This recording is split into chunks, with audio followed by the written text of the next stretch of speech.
Hello, मेरा नाम रणधीर वर्मा है। मैं आप सबका स्वागत करता हूँ मेरे यूट्यूब चैनल नॉलेज हब पे। ये कॉन्स्टिट्यूशन का सेकंड पार्ट है। पूरा का पूरा कॉन्स्टिट्यूशन आपको इस चैनल पे मिलेगा। पहला पार्ट आ चुका है, अगर आपने नहीं देखा है तो आप मेरे चैनल पर जाकर देख सकते हैं।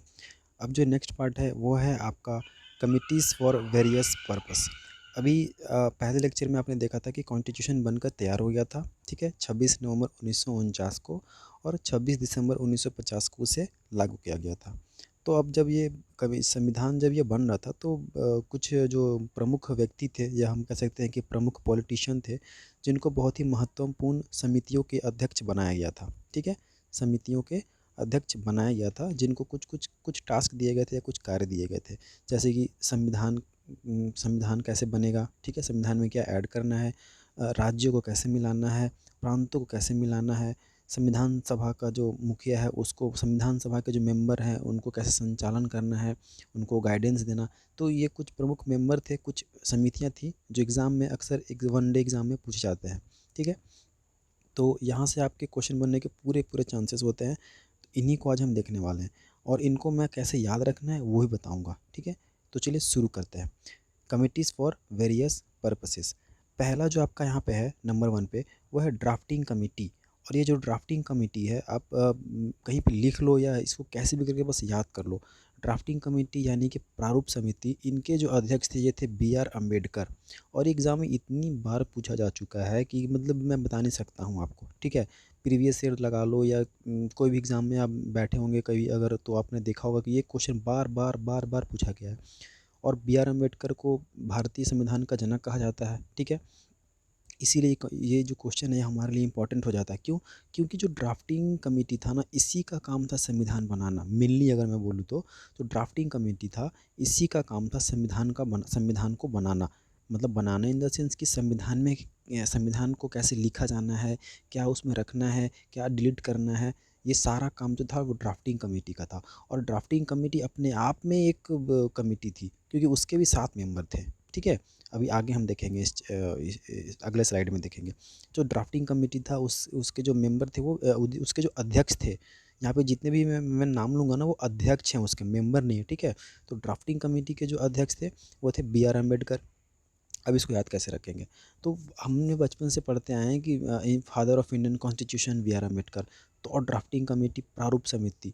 प्रारूप मतलब कि संविधान का प्रारूप कैसा होगा, मतलब कि संविधान कैसा होगा। तो कैसा होगा ये कौन बताएगा? उसके जो फादर होंगे वही तो, उस इस सब तभी तो उनको बोला गया कि फादर ऑफ इंडियन कॉन्स्टिट्यूशन। तो इसीलिए इसके जो अध्यक्ष थे वो B.R. अम्बेडकर को बोला जाता है। और B.R. अम्बेडकर को ही फादर ऑफ इंडियन कॉन्स्टिट्यूशन, या हम कह सकते हैं कि भारतीय संविधान के जनक B.R. अम्बेडकर, इसलिए प्रारूप समिति के अध्यक्ष B.R. अम्बेडकर थे। नंबर 2 पे आते हैं। नंबर 2 पे है आपका यूनियन पावर कमेटी, यानी कि संघ शक्ति समिति। अब संघ की जो शक्तियाँ हैं वो किनके पास होंगी? तो आपको पता है संघ, संघ मतलब कि केंद्र, यूनियन मतलब कि आपका भी जो, जैसे कि अभी केंद्र सरकार पे क्या है, प्रधानमंत्री होते हैं, और प्रमुख व्यक्ति होते हैं वो मिनिस्टर्स के हेड होते हैं, ठीक है, मंत्रिमंडल के प्रमुख होते हैं। अगर हम देखें तो राष्ट्रपति से भी ज़्यादा उनके पास शक्तियाँ होती है, ठीक है। तो वो क्या करते हैं, वो देश के सबसे प्रमुख व्यक्ति हैं और उनको देश को चलाना है। और सबसे पावरफुल इंसान अभी हमारे देश में अगर बोला जाए तो प्रधानमंत्री ही होता है, ठीक है। तो यूनियन पावर कमेटी, इनके अध्यक्ष थे जवाहरलाल नेहरू, जो बाद में चल के हमारे देश के पहले प्रधानमंत्री बने। और तो इसको याद कैसे रखना है? अब इसको याद रखना बड़ा ही सिंपल है। आपको बस ये ध्यान में रखना है कि यूनियन मतलब कि संघ, संघ के हेड कौन होते हैं? अभी संघ के हेड कौन है? अभी यूनियन में हेड कौन है आपका? यूनियन मिनिस्टर में हेड कौन है? प्रधानमंत्री मोदी जी। उसी तरह उस वक्त यूनियन के हेड कौन थे? जवाहरलाल नेहरू। तो इसको ऐसे रिलेट करके हम याद रखेंगे, ठीक है। यूनियन वर्ड से पकड़ेंगे और हमें याद हो जाएगा। आगे आते हैं फिर यूनियन कॉन्स्टिट्यूशन कमेटी, संघीय संविधान समिति। यहाँ पे आपका वर्ड आ गया यूनियन, ठीक है। तो यूनियन वर्ड से हमको यह याद रखना है कि यूनियन मतलब कि संघ के जो प्रमुख होते हैं वो होते हैं प्रधानमंत्री, और जवाहरलाल नेहरू हमारे पहले प्रधानमंत्री थे, इस वजह से ये इनके अध्यक्ष बन जाएंगे, ठीक है। अगला आता है प्रोविंशियल कॉन्स्टिट्यूशन कमेटी। ये भी बहुत ही इंपॉर्टेंट है। सरदार वल्लभ भाई पटेल को बोला जाता है प्रांतीय संविधान समिति के अध्यक्ष। अब इस समिति का काम क्या था? प्रोविंशियल कॉन्स्टिट्यूशन कमेटी का इसका काम बहुत ही इंपॉर्टेंट था। अगर मैं जितनी भी समितियां यहाँ पे बात करूँ तो एक ड्राफ्टिंग कमेटी, ठीक है, एक आपका ड्राफ्टिंग कमेटी, और एक आपका ये प्रोविंशियल कमेटी, ये दो इम्पोर्टेंट थे आपका। कैसे देखते हैं। इनका काम ये था कि उस वक्त क्या था कि उस वक्त भारत 11 राज्यों में, ठीक है, 11 स्टेट में और 565 रियासतें थीं, ठीक है, रियासतें थी। अब ये रियासतें क्या थी, रियासतें उनको बोला जाता था उस वक्त जहाँ पे राजाओं का शासन था, जहाँ पे राजाओं का शासन था। राजाएं अपनी, राजा जो उस वक्त हुआ करते थे या नवाब हुआ करते थे, वो अपनी शासन व्यवस्था वहाँ पे चलाते थे। लेकिन वो थे अभी भी ब्रिटिशर्स के अंदर ही, लेकिन आंशिक तौर पे, मतलब कि पूर्ण रूप से वो स्वतंत्र नहीं थे। अपना राजपाट चलाते थे लेकिन अंग्रेज़ों के परमिशन के बाद। तो जब ये अंग्रेज़ भारत छोड़ के जाने लगे तो इन राजाओं को लगा कि अब हम स्वतंत्र हो गए हैं, अब हम अपना एक देश बना सकते हैं, ठीक है। तो अब इमेजिन करो कि 565 रियासतें अगर अपने आप पे आ जाएं तो वो 565 देश बन जाता, ठीक है। अभी जो आपका जो जितने भी स्टेट है वो कंट्री में काउंट होता, ठीक है, और कंट्री कितना होता, 565, ठीक है। तो इनको जो मिलाने का काम दिया गया था ना, समझा बुझा के, वो सरदार वल्लभ भाई पटेल जी को दिया गया था। इसीलिए इनको सम्मानित करने के लिए अभी गुजरात में एक स्टैच्यू ऑफ यूनिटी बनाया गया है। यूनिटी मतलब होता है एकता, एकता के प्रतीक थे ये, और इन्हें आयरन मैन ऑफ इंडिया भी कहा जाता है, ठीक है। तो ऐसे इसको याद रख सकते हैं कि प्रांतीय संविधान समिति, प्रांतों को मिलाने का जो जिम्मेवारी सौंपी गई थी वो सरदार वल्लभ भाई पटेल जी को सौंपी गई थी, ठीक है। स्टीयरिंग कमेटी डॉक्टर राजेंद्र प्रसाद। अब देखो, अभी इसको ऐसे रिलेट करो ना कि अभी राष्ट्रपति हैं हमारे, ठीक है, रामनाथ कोविंद जी। वो क्या हैं, वो फर्स्ट पर्सन होते हैं, ठीक है, फर्स्ट पर्सन ऑफ इंडिया, ठीक है। तो स्टीयरिंग कमेटी, और अभी इसके जस्ट पिछले वाले लेक्चर में हमने पढ़ा था कि जो संविधान सभा के अध्यक्ष थे, अस्थाई अध्यक्ष थे, वो थे डॉक्टर राजेंद्र प्रसाद। यानी कि जो मुखिया थे, संविधान सभा के जो मुखिया थे, जैसे कि कहीं भी मीटिंग होता है तो हम एक आदमी को नियुक्त कर देते हैं कि भाई आप इस मीटिंग को संभालो, एक किसी एक को खड़ा कर देते हैं कि आप इसको संभालो, आप इसको संचालित करो, इसका कैसे चलाना है, क्या करना है। तो उसी तरह डॉक्टर राजेंद्र प्रसाद संविधान सभा के अध्यक्ष थे। तो जो संचालन का जो काम था कि किन किन लोगों को क्या क्या काम करना है, क्या क्या काम देना है, वो था आपके डॉक्टर राजेंद्र प्रसाद जी के अंडर में। और डॉक्टर राजेंद्र प्रसाद जी को ही बाद में चल के राष्ट्रपति बना दिया जाता है, ठीक है। और ये लगातार 2 टर्म कंप्लीट करते हैं राष्ट्रपति का, ठीक है।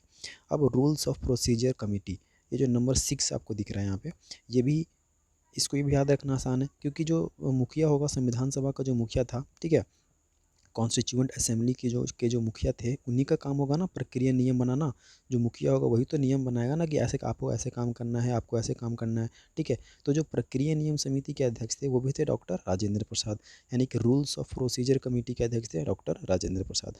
State committee, state committee 7 number. State committee यानी कि जो 11, उस समय जो 11 राज्य थे, ठीक है, सॉरी,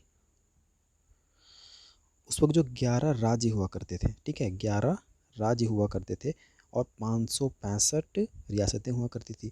तो ये 565 रियासतों को मिलाने का काम तो सरदार वल्लभ भाई पटेल जी को दे दिया गया था। लेकिन ये जो 11 राज्य थे, ये भी तो, इनको भी तो मिलाना था, इनको भी तो साथ लेके आना था। तो इनको जो ये जो 11 राज्यों को जो मिलाने की जिम्मेवारी सौंपी गई थी, वो जवाहरलाल नेहरू जी को सौंपी गई थी। तो ये 7 जो आपके जो मेंबर हैं, 7 जो आपकी प्रमुख समितियां हैं, ये आपको रट जाना है, ठीक है। और कैसे याद रखना है ये भी मैंने आपको बता दिया।